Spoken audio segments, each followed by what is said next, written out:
My name's Simon Hayward. I'm Professor of Leadership Practice here at the Alliance Manchester Business School.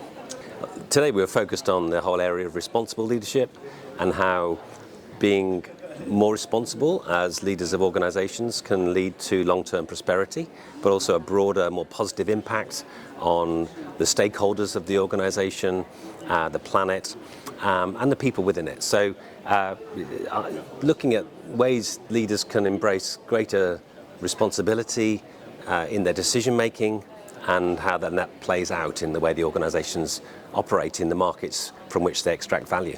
The way organisations can look at their level of responsibility and measure progress there are levels of responsibility we can use to do that.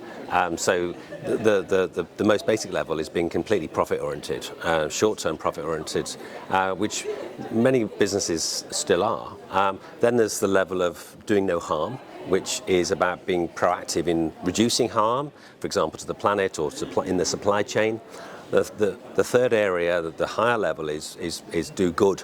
So putting something back in to the markets and the resources from which the business is extracting value. And then the most serious commitment is around being really regenerative.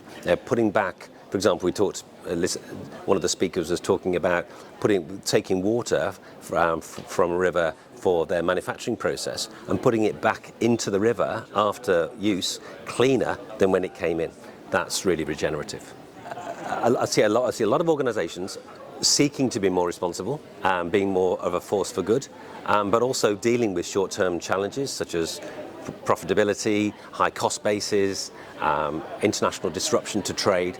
And so it's a struggle. And I think a lot of organisations would recognise, certainly the people we're talking to at the moment in our research, that there's still a long way to go. And it's not an easy journey, but pushing up that level, the level of maturity around responsibility is something that they're committed to. At the end of the day, it's the executive's decision really that makes the biggest difference as to whether that plays out in practice. Some of the exec teams I've worked with that have been most successful about making really strategic commitments to being more responsible, more sustainable, and so on, create time to focus on these big questions as opposed to being constantly drawn into the day-to-day emergencies and priorities of operations. And creating time for longer-term thinking can pay back enormously in terms of the long-term prosperity of the organisation, but it needs a conscious decision to give it that attention.